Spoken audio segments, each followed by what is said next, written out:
그러자 크리스천이 대답했다. 그런 질문엔 초심자라도 10,000번은 대답할 수 있습니다. 그리스도께서 요한복음 6장을 통해 너희가 나를 찾는 것은 표적을 본 까닭이 아니요 떡을 먹고 배부른 까닭이 아니냐라고 말씀하신 것처럼 그것은 합당한 일이 아닙니다. 이로움을 얻고 세상을 즐기고자 예수님과 신앙을 수단으로 삼는 일은 그 얼마나 혐오스러운 일입니까? 이런 질문은 이교도, 위선자, 악마, 마법사의 생각이라고밖에 여겨지지 않는군요. 크리스천은 계속 말을 이어갔다. 첫째, 이교도 하물과 세겜은 야곱의 딸과 가축을 탐하여 그것을 갖고 싶어 했습니다. 하지만 할례를 받지 않고서는 그렇게 할 수 없다는 것을 알고서 고을 사람들에게 이렇게 말했습니다. 우리 중에 모든 남자가 할례를 받아야 그들의 생축과 재산과 그 모든 짐승이 우리의 소유가 되지 않겠느냐. 그들은 딸들과 가축들을 얻기 위해서 신앙을 수단으로 삼은 것입니다. 둘째, 위선자 바리새인들도 신앙을 수단으로 삼았죠. 기도를 오랫동안 하는 것은 하나의 핑계에 불과했고 속으론 과부의 집을 빼앗을 궁리만 했습니다. 결국 하나님의 심판을 받아 큰 저주를 받았죠. 셋째, 악마 유다의 신앙도 이들과 같았습니다. 그는 돈자루를 꿰차기 위해 신앙을 가졌고 자루 안을 돈으로 가득 채우기 위해서 믿음이 있는 척했습니다. 하지만 그는 버림받고 내쳐져서 결국은 지옥의 자식이 되고 말았습니다. 넷째, 마법사 시몬도 역시 마찬가지였습니다. 돈을 벌어보겠다는 심사로 성령을 받으려 했으니 말입니다. 그래서 베드로가 말한 대로 망하고 말았지요. 다섯째, 세속의 영육을 위해 신앙을 갖는 자는 그 영육을 위해 신앙을 버릴 수 있다는 생각이 제 머릿속에서 떠나지 않습니다. 유다가 무력을 채우기 위해 신앙을 갖고 자신의 신앙과 그의 주인이신 예수님을 팔아넘긴 것처럼 말입니다. 따라서 그 질문에 대해 긍정적으로 생각하고 그 대답이 옳다고 받아들이는 것은 이교도적이며 위선적이고 사악한 짓입니다. 여러분은 행한 대로 고스란히 되돌려 받을 것입니다. 그러자 네 사람은 서로 멀뚱멀뚱 얼굴만 바라볼 뿐 크리스천의 대답에 한마디도 반박하지 못했다. 소망도 크리스천의 말이 100번 옳다고 옆에서 거들었다. 순간 무거운 침묵이 흘렀다. 이쪽 저쪽과 친구들이 비틀거리며 뒤로 처지자 크리스천과 소망은 앞서 나갔다.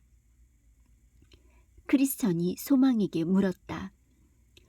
저 사람들은 인간이 내린 선고 앞에서도 제대로 서 있지 못하면서 하나님께서 내리시는 선고를 어떻게 감당하려고 저러는 것일까요? 질그릇 같은 우리를 대하는 정도로도 입도 뻥끗 못하는데 삼켜버릴 듯한 불길로 하나님의 꾸짖음을 당하게 되면 대체 어떻게 될까요? 크리스천과 소망은 네 사람을 뒤에 남긴 채 아름다운 평원에 도착하게 되었다. 이곳의 이름은 평안이었다. 두 사람은 이곳이 무척 마음에 들었다. 하지만 이 평원은 너무 좁아 금방 지나치게 되었다. 평원 한편엔 재물이라는 나지막한 언덕이 있었다. 거기엔 은광이 있었다. 은은 워낙 귀했기 때문에 어떤 사람들은 가던 길을 벗어나 은 구경을 하러 갔다. 하지만 은광 가장자리에 너무 가까이 다가가는 바람에 함정에 빠져 목숨을 잃거나 죽을 때까지 불구로 사는 사람들이 많았다. 내가 꿈에서 보니 은광을 지나가는 아주 좁다란 길 옆에 신사처럼 생긴 대마가 서서 지나가는 행인들에게 구경하러 오라고 부추기고 있었다. 그는 크리스천과 소망에게 여봐요, 이쪽 좀 봐요, 근사한 것 좀 보고 가시오 라고 외쳤다. 크리스천이 대답했다. 대체 그게 뭐시기에 가던 길을 빙 돌아가면서까지 볼 가치가 있단 말입니까? 여기는 은광이라오. 조금만 파보면 보물이 쏟아져 나오지요. 이리 와서 조금만 수고하면 충분히 먹고 살 만큼 부자가 될 수 있다오. 우리도 은광을 보러 가보죠. 소망이 말했다. 난 안 갑니다. 저 은광 얘기를 전에 들어봤던 것 같군요. 얼마나 많은 사람들이 저기에서 목숨을 잃었는지도 들었습니다. 그 보물이란 게 사람들을 꼬이기 위한 수단이며 순례를 하지 못하게 만드는 장애물이랍니다.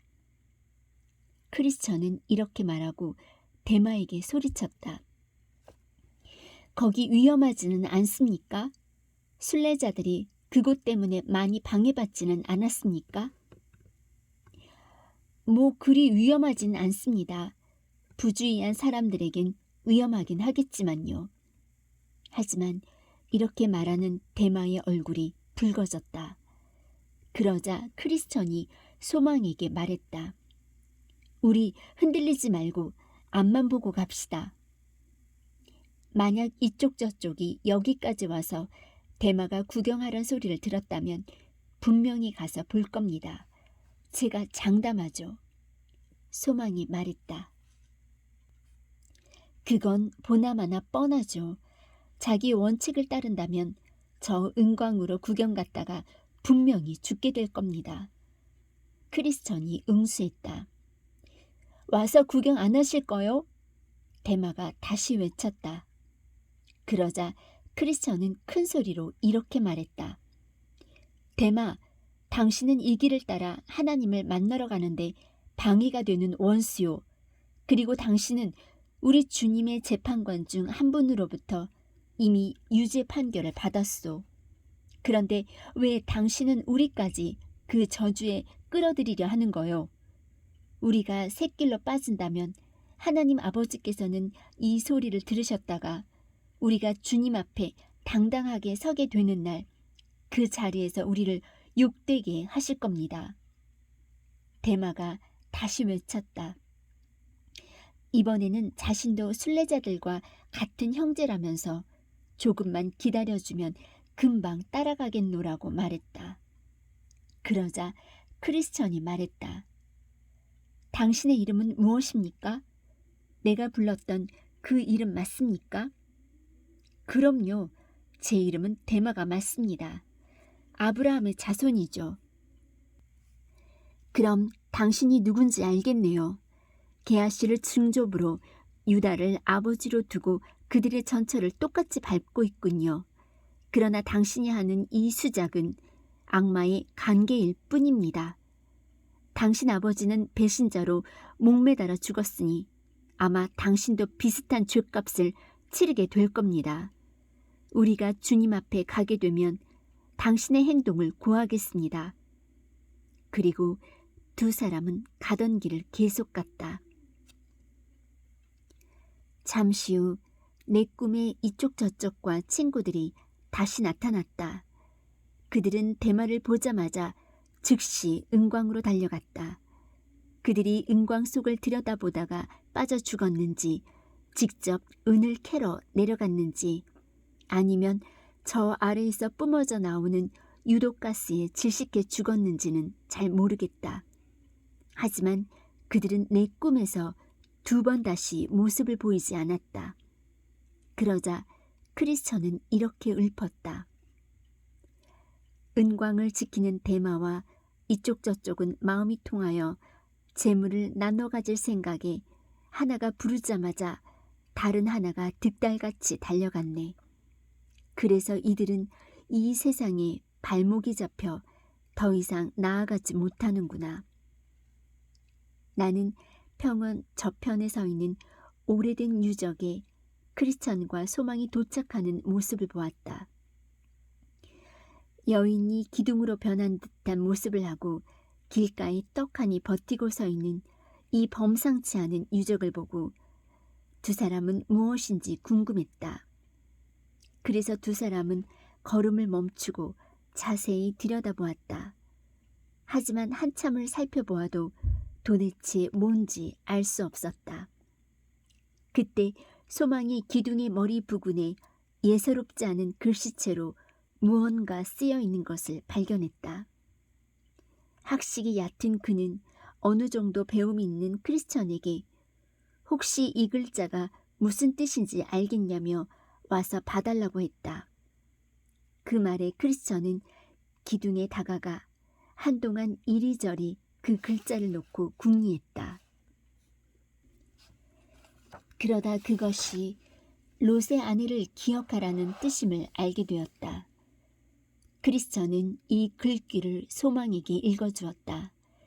그리고 두 사람은 이 유적이 롯의 아내가 소금 기둥으로 변한 것이라고 결론지었다. 그녀는 소돔에서 도망쳐 나오다가 욕심 그득한 마음으로 뒤를 돌아보는 바람에 소금 기둥으로 변해버린 것이었다. 이 급작스럽고도 놀라운 광경을 본 두 사람은 이야기를 나누었다. 소망 형제님, 아주 적당할 때 이 기둥을 보게 되었군요. 재물 언덕을 보러 오라고 소리치던 대마를 만난 직후에 때마침 이 기둥과 만났네요. 만약 대마가 꼬드기는 대로 은광을 구경하러 갔다면 이곳을 지나갈 다음 순례자들에게 우리도 이 여인네처럼 구경거리가 되었을 겁니다. 어리석게 굴어 죄송합니다. 제가 지금 롯의 아내와 같은 꼴이 되지 않았다는 사실이 신기할 뿐입니다. 이 여인이 지은 죄나 제가 지은 죄나 무슨 차이가 있겠습니까? 이 여인은 그저 뒤돌아봤을 뿐이고 저도 구경 한번 해보고 싶은 마음이었으니 말입니다. 하나님의 은혜에 감사드립니다. 제 마음속으로 그런 생각을 품었던 것을 부끄럽게 여기고 있습니다. 지금 이곳에서 본 것을 명심하고 앞으로는 이 모습으로부터 도움을 받도록 합시다. 이 여인은 소돔의 멸망으로 인한 파멸을 피했기에 심판 하나는 면하게 되었지만 지금 우리 눈앞에 보이는 모습처럼 소금 기둥으로 변하는 또 다른 파멸을 맞이하고 말았지요. 맞습니다. 이 여인의 모습은 경고이자 본보기인 셈이군요. 이 모습은 여인이 범한 죄를 범해서는 안 된다는 경고인 동시에 이렇게 경고를 했음에도 죄를 짓는다면 어떤 심판을 받게 되는지 보여주는 좋은 본보기이기도 합니다. 좋은 본보기이기도 합니다. 고라, 다단, 아비람과 이들을 따르는 250명의 사람들은 죄를 지었기 때문에 사라져버리고 말았습니다. 이것 또한 징표이자 경고가 됩니다. 하지만 무엇보다 저는 대마와 그 무리들이 어쩌면 그렇게도 당당하게 보물을 찾겠다고 그곳으로 갈 수 있었는지 정말 놀랍습니다. 이 여인은 단 한 번도 길을 벗어난 적이 없었지만 그저 뒤를 돌아봤다는 이유만으로 소금 기둥으로 변해버리고 말았잖아요. 이 소금 기둥이 훤히 보이는 곳에서 그 무리들이 그런 생각을 품다니요. 눈만 들면 이 모습이 보일 텐데 말입니다. 네, 저도 정말 의아합니다. 이런 경우에 그들의 마음은 점점 더 가망이 없어지는 것 같습니다. 그 사람들을 딱히 누구에 비유하지는 못하겠군요. 판사 앞에서 지갑을 훔치거나 아니면 교수대 밑에서 남의 가방을 찢는 소매치기와 같다고나 할까요? 소돔 사람들이 심각한 죄악을 저질렀다고들 하잖아요. 그건 하나님이 그들에게 자비를 베푸시어 소돔 땅을 에덴의 정원처럼 만들어주셨는데도 그분이 보시는 바로 그 앞에서 죄를 저질렀기 때문에 하나님이 크게 노하셔서 하늘에서 만들 수 있는 가장 뜨거운 불길로 그들에게 천벌을 내리신 겁니다. 그렇기 때문에 이 사람들처럼 하나님이 보시는 가운데 죄를 짓거나 지금처럼 이렇게 눈앞에 계속 증거를 들이대도 보지 못하는 인간은 가장 혹독한 심판을 받게 될 것입니다. 온당하신 말씀입니다. 하지만 형제님이나 특히 제가 몸소 이런 본보기가 되지 않은 것은 하나님의 은혜를 입은 덕분이지요.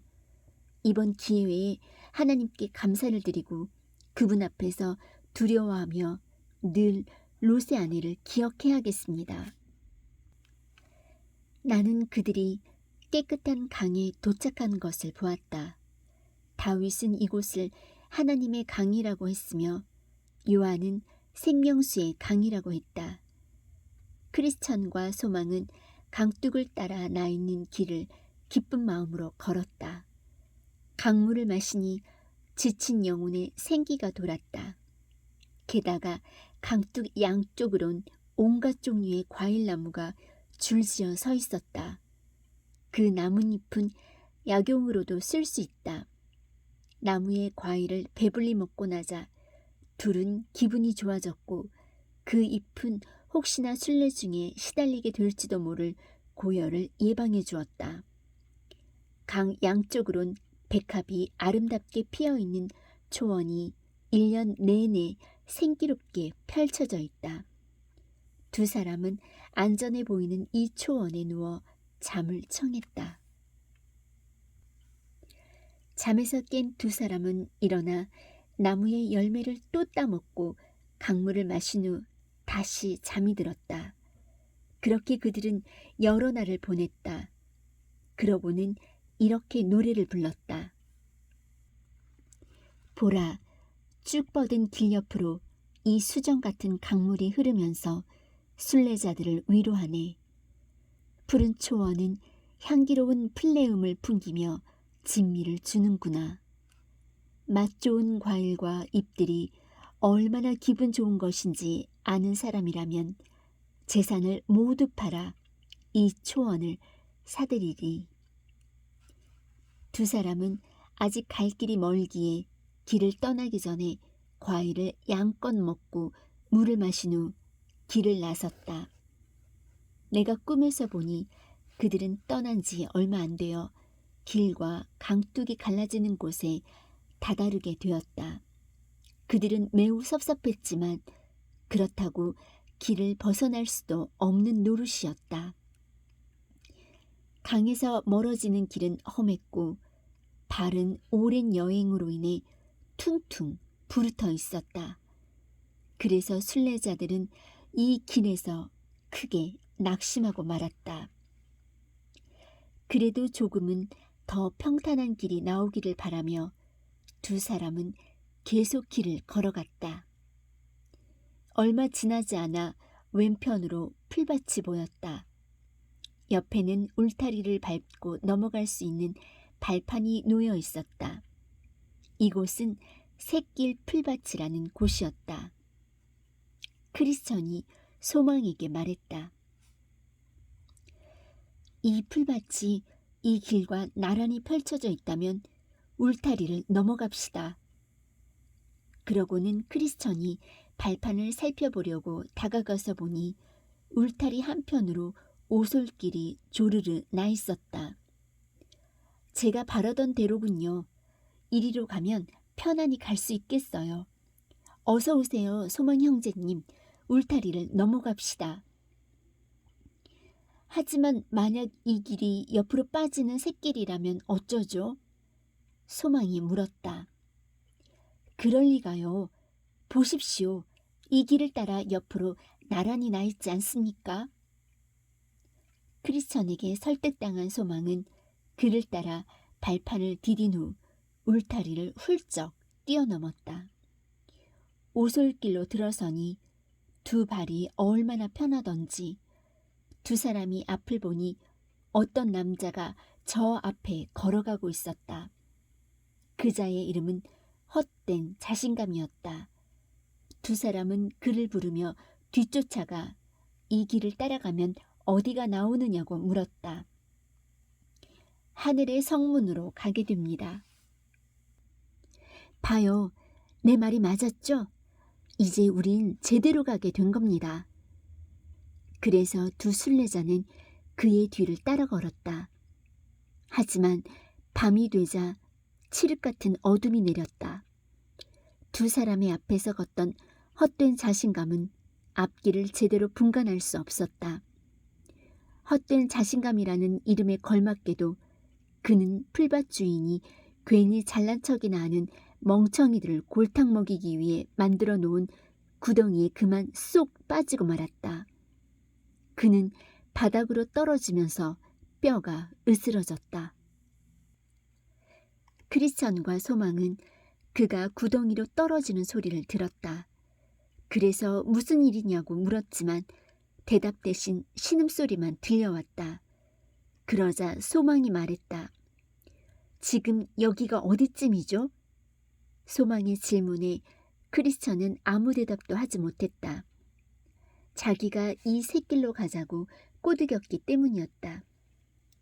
마침 비도 내리고 천둥 번개까지 매섭게 내리치기 시작하자 강물은 순식간에 불어났다.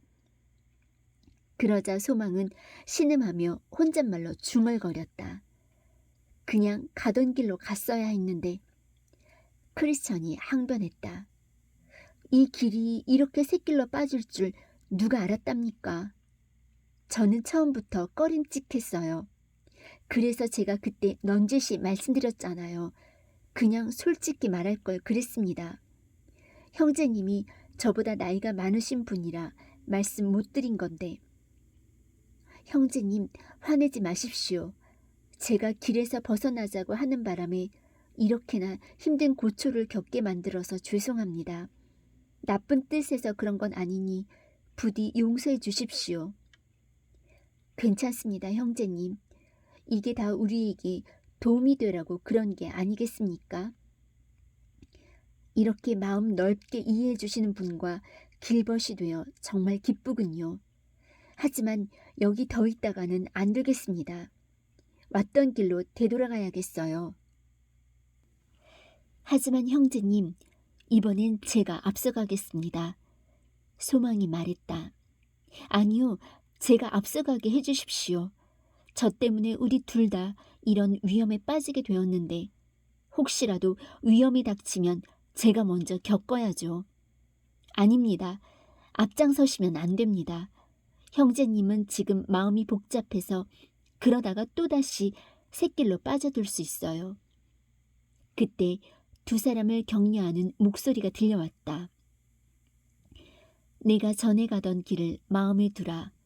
돌아오라. 하지만 이미 강물은 부를 대로 불어있는 터라 왔던 길을 되돌아가기는 너무 위태로웠다. 내 생각엔 벗어난 원래의 길로 돌아가느니 차라리 지금 들어선 그 길을 그냥 계속 걷는 편이 훨씬 쉬워 보였다. 그러나 두 사람은 되돌아가기로 마음먹었다. 하지만 이미 어둠은 짙게 깔렸고 강물은 넘치기 직전이라 왔던 길을 되돌아가는 도중에 열댓 번은 좋게 빠져 죽을 고비를 맞기도 했다. 두 사람이 아무리 죽을 힘을 다해 애를 써도 그날 안에 울타리를 넘는 발판까지 되돌아갈 수 없었다. 두 사람은 녹초가 되어 골아 떨어지고 말았다. 그곳에서 얼마 떨어지지 않은 곳에는 절망의 거인이 사는 의심의 성이 있었다. 그러니까 두 사람은 절망의 거인의 땅에서 잠을 잤던 것이다. 거인은 아침 일찍 일어나 산책을 하다가 크리스천과 소망이 자기 땅에서 잠자고 있는 모습을 목격했다. 거인은 어디서 온 녀석들이며 자기 땅에서 지금 뭐하고 있는 거냐고 호통을 쳤다. 두 순례자는 순례 중에 길을 잃게 되었노라고 대답했다. 그러자 거인이 말했다. 간밤에 함부로 내 땅에 몰래 들어와 잠까지 잤으니 나와 함께 가야겠군. 거인의 힘을 당할 재간이 없는 두 사람은 질질 끌려갔다. 사실 자기들 잘못임을 알고 있었기에 별로 변명할 말도 없었다. 거인은 두 사람을 성으로 끌고 가 어둡고 칙칙하고 냄새나는 지하 감옥에 가두어 버렸다. 수요일부터 토요일까지 갇혀 지내는 동안 두 사람은 빵 한 조각, 물 한 모금도 먹지 못했고 햇빛 구경도 전혀 못했다. 두 사람의 안부를 묻는 사람은 단 한 명도 없었다. 친구도 아는 사람도 한 명 없는 이곳은 지옥과 마찬가지였다. 이곳에서 크리스천은 자기가 길을 잘못 인도하는 바람에 소망까지 이런 공경을 겪게 되었다며 커다란 시름에 잠겼다. 절망의 거인에겐 준욱이라는 아내가 있었다. 잠자리에 든 거인은 아내에게 자기 땅을 함부로 들어온 두 놈을 잡아다가 지하 감옥에 가두어 놓았다고 말해주었다. 그러고는 앞으로 이 녀석들을 어떻게 하는 게 좋을지 물었다.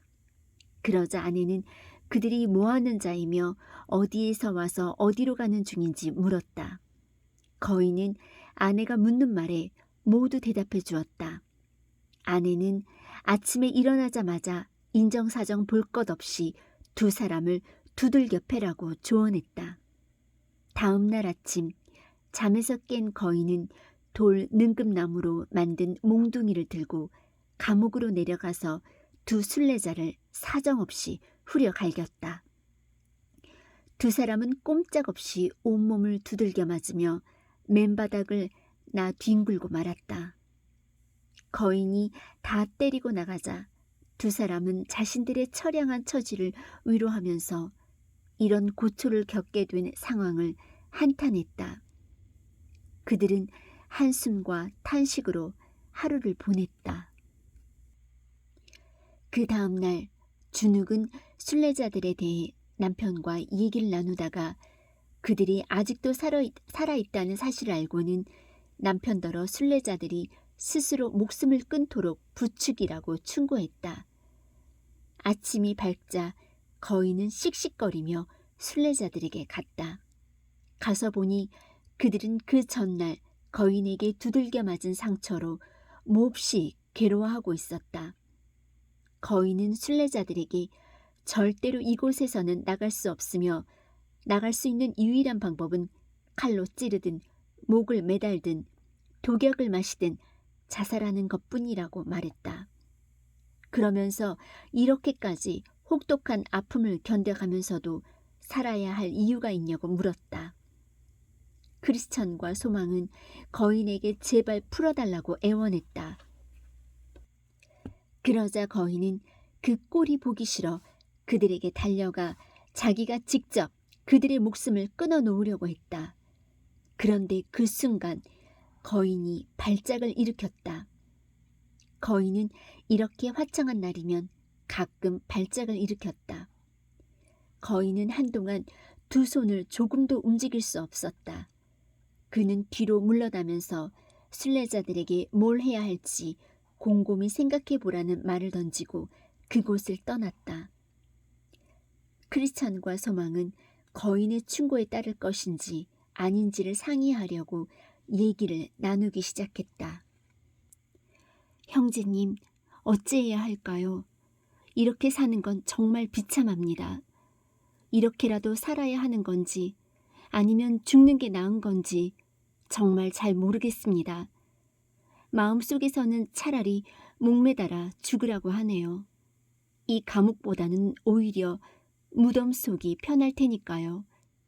우리 거인의 말을 따를까요? 크리스천의 말에 소망이 대답했다. 사실 우리의 삶이 너무 참혹하니 이렇게 사느니 차라리 죽는 게 훨씬 나을 것 같기도 합니다. 하지만 우리가 도착하려고 하는 하늘의 성에 사시는 하나님께서는 살인하지 말지니라고 하셨습니다.